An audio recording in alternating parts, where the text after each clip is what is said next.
Well, hello there, my dear children of the apocalypse. How are we doing today? It's time for a story. I was going through some of the topics I wanted to talk about in these 52 weeks, and I realised that 52 weeks is a long damn time, and a shame if I don't tell you a couple of stories. So today, I don't know if I want to title this one Malicious Compliance or Quiet Quitting, but this is a story about my old workplace.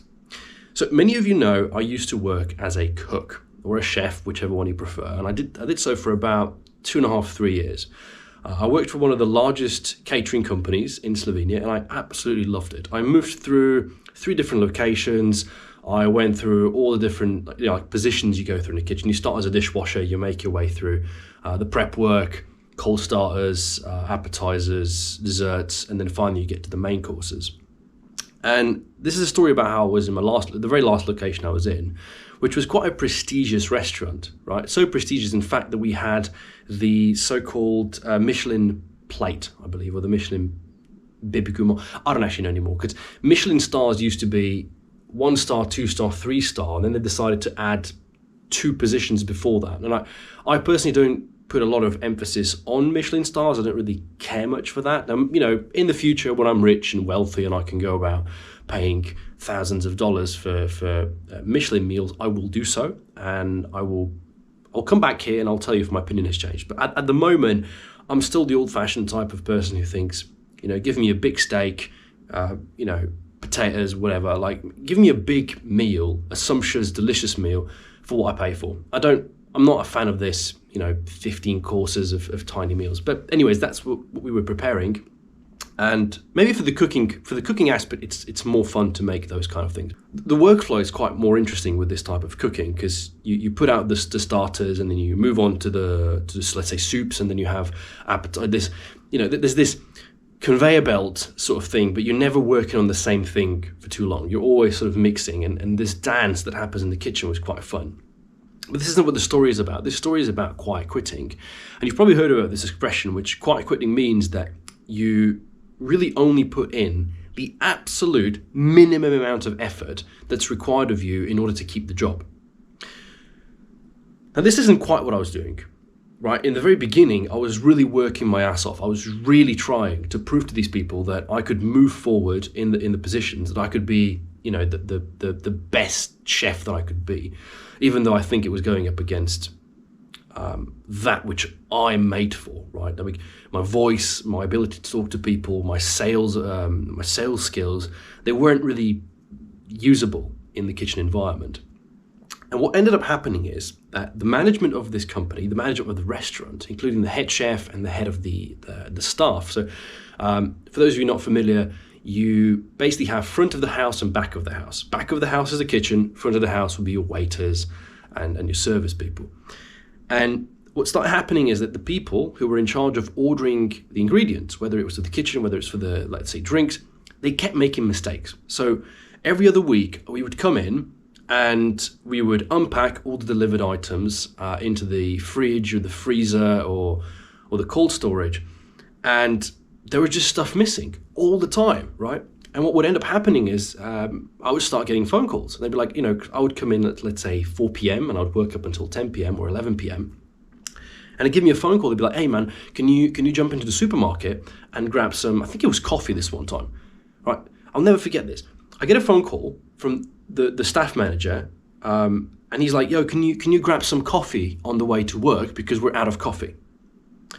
Now, me being naive, I did so with enthusiasm. I was like, yeah, man, sure, I'll get you a coffee. Because I thought, and I think rightfully so, that if I do this, I'm doing them a favor, right? Which speaks volumes for me as a person, right? It's a kind deed. It's a nice action. It's a nice thing to do to help your company out. And I thought, maybe they'll give me a bonus, right? Maybe I'll be able to leave work sooner, or they'll give me an extra hour, or maybe since I'm paying for this coffee with my own money and I'm spending time in the supermarket, maybe, just maybe, since this coffee is part of the front of the house, and the front of the house is the one that will finish a 6, 5 or 4 course meal by offering coffee to our customers, I thought maybe, since the tips come from the customer, to the waiter and usually don't go to the back of the house. The tips usually don't make it to the kitchen. I thought maybe this guy will be gracious enough that he'll give me some money over, right? So if I pay 20 euros for this coffee, maybe he'll give me 25. He gave me like 18 cents, right? Because the coffee was like 1982, right? And I was appalled. I was like, and this wasn't just one time that it happened. This happened multiple times, and I thought, this is not a healthy work environment, And it was moments like this that got me into that mindset of the quiet quitting. And this was before I even knew what this means. And I think a lot of people, they quit their job quietly without ever realizing that they're doing it. They don't know the expression, they don't know the action of it. And what does that mean? It means that you show up to work 2 minutes before you're supposed to. You leave work on the second, right? Literally the second of the hour, you're like, boom, you're through the door. And the problem is that the quality of work starts to deteriorate. See, the job I have at the moment, which is a content writer, is the type of job that I'm able to do remote if necessary. The time is very flexible, and that's convenient because I can work 5 hours, stop my clock, go to the supermarket, run to the doctor's office, pick up a package from the post office. Hell, I could even jump on the bike ride and then come back and still finish the other 3 hours that are left with the 8-hour period. But when you're working in the kitchen, you are based on the location. Whenever you're 100% based, whenever your work can only be done within that spectrum, within that building, within that office, that's a problem. And this started happening with not just me, but a lot of my coworkers, because there's a lot of us that were younger and we were noticing these problems, and we kept having conversations with the management and no changes were done. And I had really just clocked out of that place. And it's bad to see it happen because you realize that you're serving people food, you're serving people drinks, you're serving them an experience, and you're in the back there not really caring. Is the fish overcooked? Is the meat cooked thoroughly? Is the sauce grainy? Is it too salty? Is it too... You stop caring. And that's a problem because the quality starts to deteriorate, right? But that's what happens when you don't take care of your employees, right? I did, and I think I had this joke. I said, if I chopped off all of my fingers, I could count how many compliments I received for my work from the management, because there were none. The entire time I was working there, I never got a single well done. And I had this huge problem because at the time we had a lot of, not even students, but high schoolers, right? You're talking guys and gals at the age of 16, 17, coming to help in a commercial kitchen. They're surrounded by dudes that are constantly throwing out sexist jokes, memes, yelling weird stuff, and they're put into this really weird environment. I couldn't imagine myself at the age of 16, 17 being in that kitchen, and they never receive any thank you for it. It feels like it was all very targeted towards what you're doing wrong, what you're doing incorrectly, what you're doing badly, and never they received compliments. And I kept telling my own boss, the management, I kept saying, like, you have to give compliments. You have to tell people, hey, you're doing a good job. And I was getting really tired because I was doing that. I would come up to them and I'd be like, okay, so this, it could be something as simple as chopping carrots, right?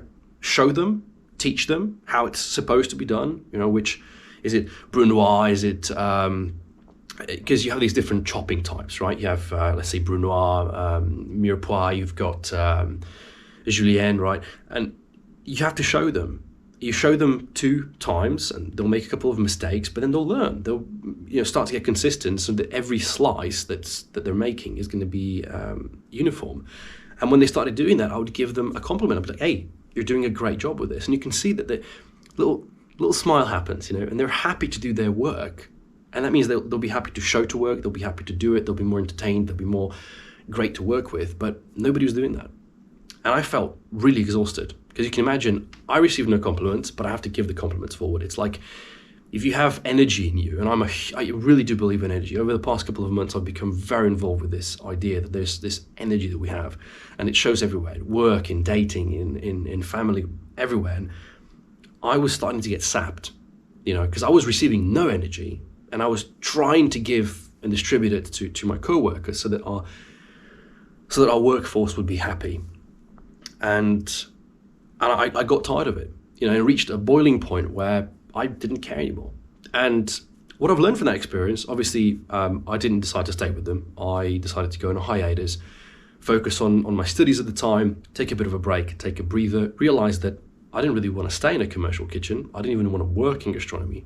And so I'm happy that I made those choices. Hell, I'm even happy that I went through the quiet quitting experience, but it's taught me a lot. And I no longer look at work the same way nowadays. I've actually, past couple of weeks, I've been quite stressed because the work I have been doing, I don't feel I've been quite on par there. I've had some issues with migraines. I've had some issues with sicknesses, just a bit of a sore throat, all these type of problems. And I felt that I wasn't performing at the same level that I want to be. And I think that's good. I think it's good to have that self-criticism and keep pushing forward. But if you're in a position right now where you're doing a job and you're doing it at the bare minimum, especially if the pay isn't there, which in my case it wasn't. I was getting really shoddy pay. I was moving up in the positions, I was moving up in the levels of responsibility. There was nothing to support it. I'm a bit of a cheapo. As in, I'm a cheap person to sustain. You don't really have to pay me much if you just give me a healthy work environment. But if you give me a toxic work environment and you don't pay me enough, then you awaken that doom within, and you're not going to get a good worker from that. So yeah, I'm kind of happy that our paths split up with that company. I still keep in touch with a lot of the co-workers I used to have because they're good people. But it taught me a lesson, and the lesson I want to give to you is that if you're in a position where right now you're in a state of mind or in a state of work where you're quiet quitting, when you're really just doing the bare minimum and you don't care for it, think about changing the job. You're young, you've got options, try things out, experiment, and trust me, you'll find a better, more suited company. Because really, in this day and age, mental health should be your number one priority. Take care and safe flying.